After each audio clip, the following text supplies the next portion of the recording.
नमस्कार, मैं मुकेश गुप्ता। आज हमारे साथ खास मुलाकात में बातचीत करने के लिए मौजूद हैं दल्लूपुरा वार्ड से बीएसपी कैंडिडेट मोहम्मद नासिर, जिनसे जानेंगे क्या कुछ वह जनता के लिए करेंगे एमसीडी चुनावों के बाद अगर वह जीत कर आते हैं जनता के बीच। तो मोहम्मद नासिर, सबसे पहले तो स्वागत है कि आप हमसे बातचीत करने के लिए मौजूद हैं। सबसे पहले आप लोगों का बहुत बहुत धन्यवाद। आप लोगों का बहुत बहुत हमारे यहाँ पे स्वागत है। और जब मैं जीत के आऊँगा तो जनता के लिए हर वो काम करूँगा जो जिससे वो परेशान है। नासिर, सबसे पहले मैं जानना चाहूँगा आपसे कि क्या मुद्दे आप देखते हैं जनता के बीच में। अभी जा रहे हैं आप दल्लूपुरा में, जिस तरह से पहले भी निगम में चुनाव में मतलब जो कैंडिडेट होंगे, जो निगम पार्षद होंगे, उनके क्या काम रह गए हैं ऐसे जो आप देखते हैं वहाँ पे आज जनता के बीच में जाकर। मैं देखता हूँ ज़्यादातर सबसे मेन चीज़ एमसीडी का काम है। नाली, खरंजा, रोड, पार्क, एमसीडी के स्कूल। तो सबसे ज़्यादा जो बुरी हाल में है आज के टाइम पे गंदगी से, हमारी राजधानी जैसे दिल्ली जैसे राजधानी गंदगी से परेशान है। हर जगह गंदगी ही गंदगी है। जगह जगह कूड़े का ढेर है। जगह जगह नाली से निकाला हुआ मलबा है, कूड़ा है। तो उससे लोग हर टाइम परेशान हैं। गली में निकलना दुश्वार है लोगों का, रोड पे चलना दुश्वार है लोगों का। इस गंदगी की वजह से आपने देखा होगा कि दिल्ली जैसे शहर में चिकनगुनिया का प्रकोप है। और इतना ज़्यादा प्रकोप है चिकनगुनिया, मलेरिया, डेंगू का, सब ये गंदगी से हो रही है। और ये गंदगी होने की वजह से, और मैं चाहूँगा कि सबसे पहले ये गंदगी साफ़ हो। रोडों का हाल बुरा है। सारे अधिकारी एक दूसरे पे ही मरते रहते कि वो करेगा तो वो करेगा, उसके अंदर में।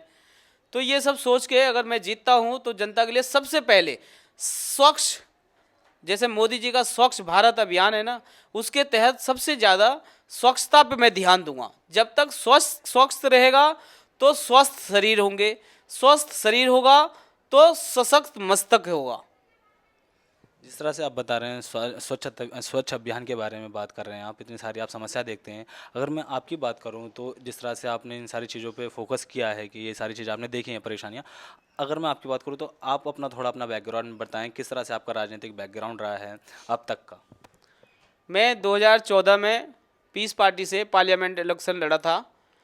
उसके बाद ही मैं जनता में सक्रिय हुआ, राजनीति में सक्रिय हुआ। और मैं छोटे मोटे बहुत सारे संस्थाओं से जुड़ा हुआ हूँ। और मैं स्कूल से एसएमसी का मेंबर भी हूँ। मैं आज सरकारी स्कूल में सबसे ज़्यादा बच्चे पढ़ते हैं, लेकिन वहाँ पे ही शिक्षा का बहुत बुरा हाल है।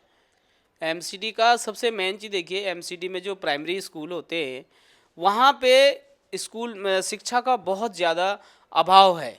वहाँ के बच्चे अगर अच्छी शिक्षा लेते हैं तो उसे 5वीं में जब उसका बड़े स्कूल में एडमिशन होता है तो उसको प्रॉब्लम फेस करनी नहीं पड़ती है। जब वहीं पे उसका बेस कमज़ोर हो जाता है तो उनको शिक्षा बोझ सा लगने लगता है, फिर वो आगे पढ़ाई नहीं कर पाता है। तो मैं ये चाहूँगा कि एमसीडी का काम ये भी है कि एमसीडी के स्कूल पे ज़्यादा से ज़्यादा ध्यान दे। केजरीवाल जी ने दिल्ली के स्कूल का हाल बेहतर तो किया है, लेकिन शिक्षा का आज भी जस के तस है। अब अगला सवाल मेरा ये है कि जिस तरह से यूपी में हमने देखा, बीजेपी के आगे सभी पार्टियां ध्वस्त हो चुकी हैं। यहाँ तक कि नेशनल पार्टी जो आपकी कांग्रेस है वो कहीं ना कहीं धराशायी हो गई। सपा वहाँ सीटिंग थी वो भी धराशायी हो गई। और बीएसपी की तो बात ही रहने दें, लेकिन बीएसपी यहाँ पे भी उम्मीद जाग रही है कहीं बीएसपी को कि यहाँ पे अपनी जीवन तलाश रही है यहाँ की सत्ता में। तो कहीं ना कहीं आपको मुश्किलें नहीं लग रहा कि कहीं मोदी जी का फिर से वही लहर चली और यहाँ पर भी ऐसे ही सब सुपड़ा साफ हुआ? तो क्या आपको लगता है कि यहाँ पर चुनाव लड़ना बहुत मुश्किल नहीं है? हाँ, चुनाव लड़ना मुश्किल है। मैं चाहता हूँ जिस तरह से मोदी जी के जितने भी मुख्यमंत्री और मंत्री इस प्रचार के लिए आ रहे हैं, उस तरह से हमारे बीएसपी के भी लीडर और मायावती जी को प्रचार में आना चाहिए। और इनके आने से ऐसा नहीं है, इनके आने से बहुत अच्छा क्रेज जाएगा और हो सकता है एमसीडी में बीएसपी सबसे ज़्यादा बहुमत हासिल करे। अगर ये आती है तो मेरा जो मानना है बीएसपी सबसे ज़्यादा बहुमत हासिल करेगी। आखिरी सवाल मेरा यह है कि आप हमारे माध्यम से क्या कहना चाहेंगे जनता को? भाई, जनता को यही कहूँगा, वोट हमारा, राज तुम्हारा नहीं चलेगा, नहीं चलेगा। वोट भी हमारा, राज भी हमारा।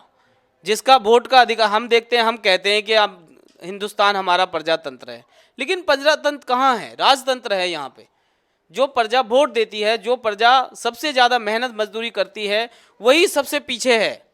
मोदी जी का एक बात मुझे बहुत अच्छा लगा है कि वो कहते हैं कि जो सबसे पीछे लाइन में खड़ा है वो व्यक्ति तक अगर मेरा विकास का पहुंच गया तो समझ लो मेरा देश विकास में आया, मेरा देश का विकास हुआ। मुझे बहुत अच्छा लगा।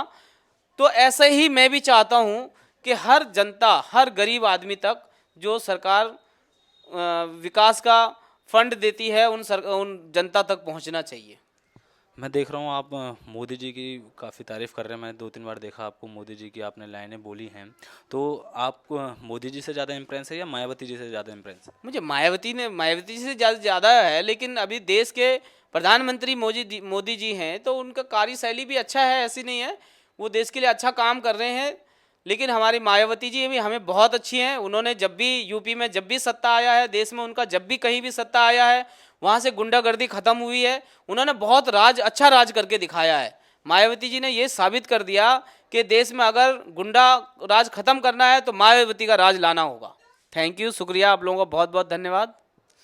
ये थे हमारे साथ मोहम्मद नासिर, जिन्होंने बताया कि अगर वे आते हैं यहाँ पर निगम पार्षद बनकर तो काफ़ी समस्याएं यहाँ देखते हैं। वो इस वक्त जो बीमारी का दौर चलता है एक तरह से, वो सारी चीज़ें हैं। फिर शिक्षा का बहुत जोर दिया इन्होंने। बहुत बेसिक बात है कि जो प्राइमरी शिक्षा उस पर जोर देना चाहिए, क्योंकि कभी भी एमसीडी में इस तरह की कभी कभी हम कई बार ये हालत देखते हैं कि कभी किसी पढ़ाई को लेकर, कभी जो फूड दिया जाता है उनको बच्चों को, उसको लेकर काफ़ी प्रॉब्लम क्रिएट होती है। इन सारी चीज़ों को लेकर मोहम्मद नासिर अपनी जनता के बीच में जा रहे हैं। देखते हैं आने वाले चुनावों में उन्हें मौका मिलता है तो किस तरह वे काम करते हैं। फिर मिलेंगे एक नए व्यक्ति के साथ।